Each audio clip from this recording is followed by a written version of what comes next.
Real Madrid returned for Ibrahima Konate after facing William Saliba rejection as Liverpool contract nears expiry. After primary target William Saliba agreed a new long-term deal at Arsenal, Real have reportedly turned their attention back to Ibrahim Konate. The Liverpool defender's contract expires next summer, fitting Madrid's strategy of focusing on free transfers, but there is said to be internal debate at the club over the move. Madrid looks to fix defense. Madrid are monitoring Konate with a view to signing him as a free agent in 2026, according to a report from ESPN. The Spanish Giants have reportedly turned their attention to the France international after their primary defensive target, Saliba, agreed a new long-term contract with Arsenal. Madrid's defensive plans hit by Saliba extension. Saliba, 24, was reportedly Madrid's top target to bolster their defense next summer, with the club having planned to make a move for him in the summer of 2026, when he would have had just 1 year remaining on his previous contract. Saliba's decision to sign a 5-year extension has forced Madrid to pivot to other options on their shortlist. However, Konate emerges as free transfer option. With his contract at Anfield set to expire in June 2026, Konate has emerged as the ideal alternative. A move for the 26-year-old would align with the club's recent successful strategy of acquiring high-profile players on free transfers, which has previously seen them land Trent Alexander-Arnold, Antonio Rudiger, and David Alaba. However, the report suggests there is not unanimous agreement within the Madrid hierarchy over a move for Konate, with some internal debate taking place over the Liverpool defender's suitability. Real Madrid's search for a top-tier central defender is part of their forward planning for 2026, as the club anticipates that Alaba will depart when his contract expires, while Rudiger has also been linked with a lucrative move to Saudi Arabia. The leadership at Valdebebas is keen to avoid being caught short at the back, especially given the physical demands of competing on multiple fronts. While Konate is now being seriously considered, Leipzig's Castello Lakiba is another name on Madrid's list of targets. Both players are admired not only for their defensive solidity, but also for their ability to play out from the back, an increasingly important requirement in Carlo Ancelotti's system. The club will continue to monitor Konate's situation at Liverpool closely, aware that prizing him away from Anfield could be complicated. At the same time, Lakiba's profile as a young and still developing defender makes him an attractive option for Madrid's long-term project. The current defensive group, which includes Eder Militao and recent signing Dean Huijsen, provides stability, but there is an acceptance within the board that reinforcements are needed to maintain depth and quality. Injuries to key defenders in recent seasons have exposed Madrid's vulnerability, reinforcing the importance of securing a reliable successor before Alaba and Rudiger move on. Ultimately, the club's recruitment strategy will balance proven experience with youthful potential, as Madrid seek to ensure their backline remains as formidable as their attacking options in the years ahead. Thanks for watching. Like and subscribe. Horror stats pile pressure on Ruben Amorim at Man United despite Benjamin Sesko emulating Cristiano Ronaldo. Ruben Amorim's Manchester United nightmare is showing no signs of stopping with a 3-1 defeat to Brentford, compounding their misery further. The Red Devils came into the game on Saturday following a win over Chelsea, but they've come crashing back down to earth again. Igor Thiago scored 2 before Benjamin Sesko got 1 back before the break to help his side avoid embarrassment. However, Sesko's strike only ended up delaying that embarrassment until later in the game when Matthias Jensen wrapped things up. The defeat for Man United meant they dropped down to 13th in the Premier League table with 7 points from 5 games. But the result was not only the first thing Amorim needed to worry about, with some horror stats emerging post-match.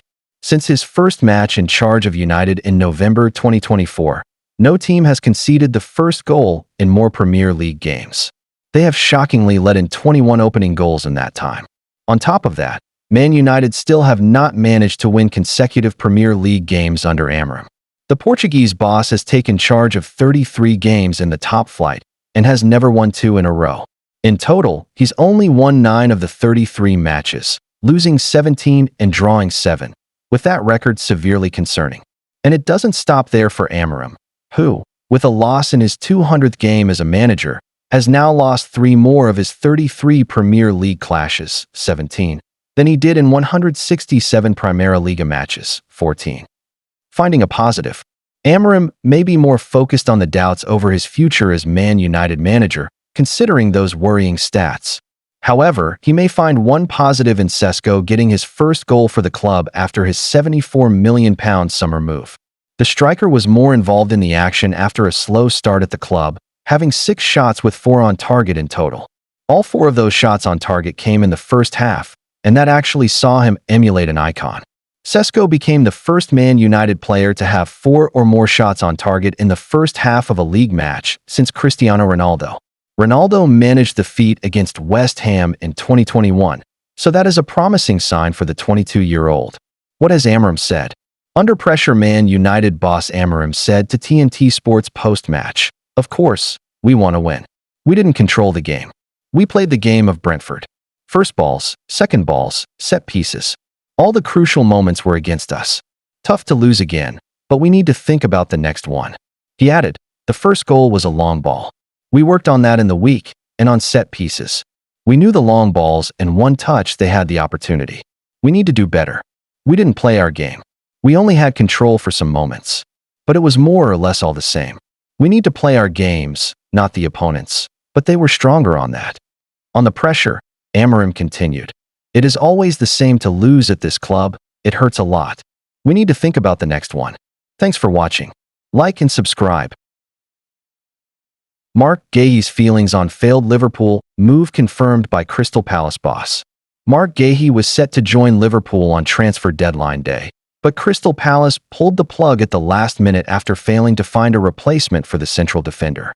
Oliver Glasner has no doubts about Marc Guéhi's frame of mind ahead of his potentially uncomfortable Premier League encounter with Liverpool on Saturday.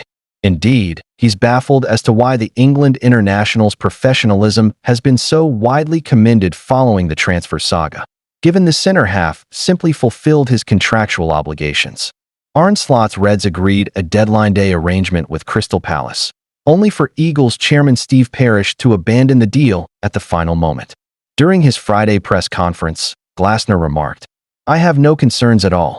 I'm completely convinced, and I mention this quite often, as long as Marc is playing for Crystal Palace, he will be playing with 100%. This is what I expect tomorrow. I'm really convinced that he will show this again. He's an amazing player. He's in amazing shape. So I expect a great game from him. Of course, I had a conversation with Marc, but I think you will expect it to maybe have been more or longer. It was really a very short conversation because it was easy. We talked before, we talked at the end of last season, we talked in off-season, we talked in the pre-season, and of course, we talked after the transfer window closed. But it was a 5-minute conversation. On the other side, I'm really wondering why it's so outstanding if you stick to an agreement. It also shows you maybe what kind of times we are living in. If you sign a contract, let's say the normal thing is you stick to your contract. So we are praised for doing what we have to do. I think it's more the opposite. We should blame people who don't stick to their agreement." Of course, he was a little bit disappointed at the beginning, but he said, "No, it's fine. I like being here. I like the team. I like the staff. I like Crystal Palace. I'm a South London boy. It's all good. I will give my best." And this is exactly what I knew would happen. With the suspended Hugo Ekitike unavailable, England international Guéhi will be charged with stopping Alexander Isak, who pushed for an exit from Newcastle to secure his dream move to Merseyside at Selhurst Park. Should Palace avoid losing to Liverpool, the London team will extend its unbeaten streak to 18 matches across all competitions, equaling a club record set in 1969. Speaking before facing the only other undefeated team in the Premier League, Glasner said, "I don't care about it, the opportunity to match the club record. Last year, we had the worst start in Premier League history, and at the end, we had a points record. I don't care about records, but of course, it's always better having positive records than going the other way." Ismail Assar, boasting 4 goals and 7 appearances against Liverpool, including a goal and assist in the Community Shield victory, is match fit for Palace. Yeremy Pino, Adam Wharton, and Eddie Nketiah are also ready to play, while Caleb Quora, Chadi Riyad, and Sheikh Dukor continue their recovery on the sidelines. Thanks for watching. Like and subscribe. Better off at Bayern. Florian Wirtz warned he made transfer mistake joining Liverpool.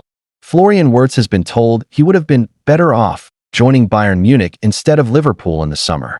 The German has made a relatively slow start to life in the Premier League following his history-making move to Anfield in June.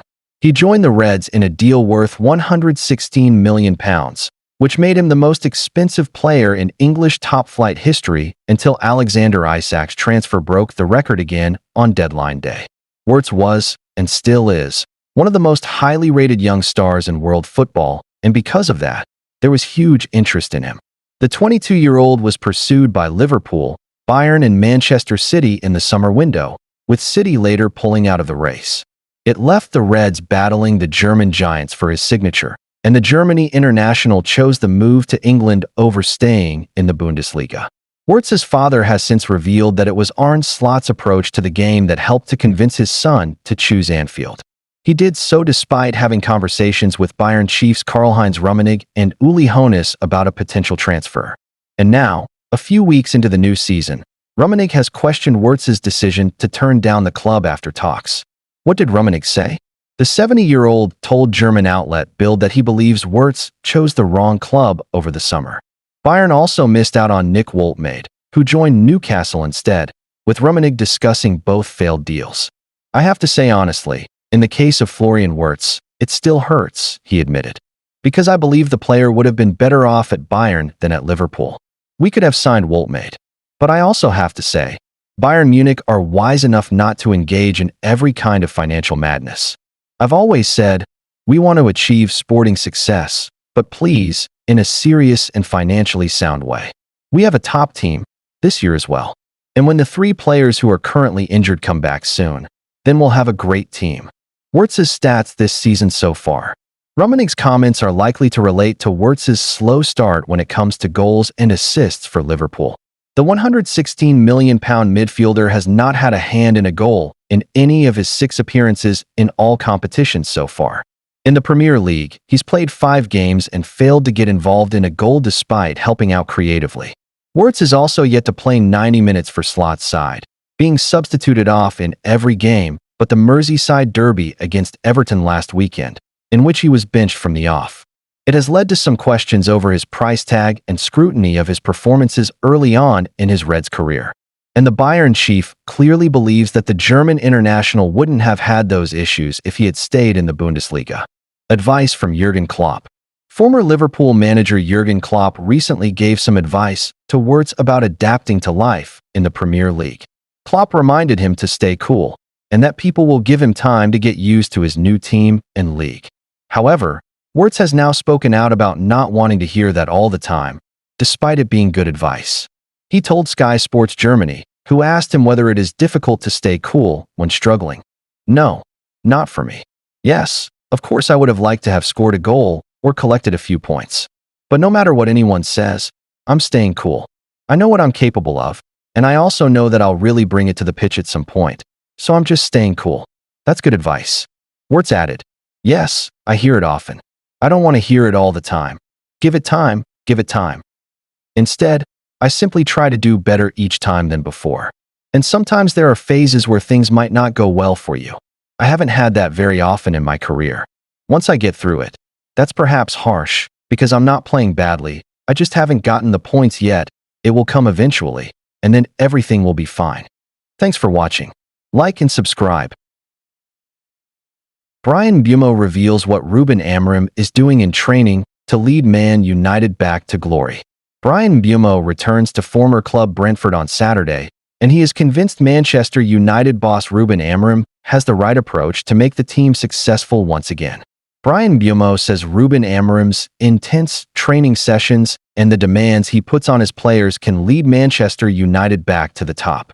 Mbeumo, a £71 million summer signing, returns to Brentford tomorrow for the first time since making the switch and has made an immediate impact for United, winning their Player of the Month award for August.